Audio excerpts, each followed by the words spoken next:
నీళ్లు లేకుంటే ఎండబెట్టినాం కాబట్టి అది అట్లా నిలబడి ఉన్నది. అది ఏ క్షణమైనా కుప్పగూలడానికి సిద్ధంగా ఉంది. మీరే కళ్ళతో చూసినరు. మేడిగడ్డ బ్యారేజు 1.5 మీటర్ దాదాపుగా 5 ఫీట్లు భూమిలోకి కుంగిపోయింది.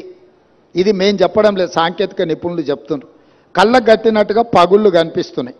కాంక్రీట్ స్ట్రక్చర్స్ అంత వర్టికల్గా క్రాక్స్ వచ్చి ఉంటే దాని ఒక చిన్న సంఘటన కింద ముఖ్యమంత్రి గారు, మాజీ ముఖ్యమంత్రి గారు మాట్లాడుతున్నారు అని అంటే అసలు చంద్రశేఖరరావు గారి ఆలోచన, చేసిన తప్పిదాలను కప్పిపుచ్చుకోవడానికి చేస్తున్న ప్రయత్నము ఈరోజు తెలంగాణ సమాజం అంతా గమనించాల్సిన అవసరం ఉన్నది.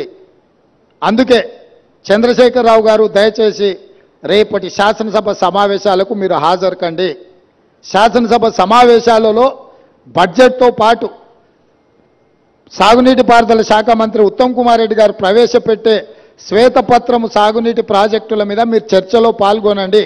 మీరు ఆ చర్చలో శాసనసభలో మీ అనుభవాన్నంతా రంగరించి కృష్ణానది జలాల మీద నిర్మించిన ప్రాజెక్టులను ఏ విధంగా మనం కాపాడుకోవాలి, కేంద్ర ప్రభుత్వం కొట్లాడాలనో మీ అనుభవాన్నంతా ఉపయోగించి సూచనలు ఇవ్వండి. అదేవిధంగా 1000 కోట్ల దోపిడీ జరిగిన కాళేశ్వరం ప్రాజెక్టులు ఈరోజు ఎల్ఎన్టీ సంస్థను బ్లాక్ లిస్టు చేయాలనా వద్దా, ఎల్ఎన్టీ సంస్థ నిర్మాణం చేయకుంటేనే పూర్తయినట్టు సర్టిఫికెట్ పొందడాన్ని, సర్టిఫికెట్ ఇచ్చిన అధికారులను శిక్షించాలనా లేదా, మీ వైఖరి ఏంది?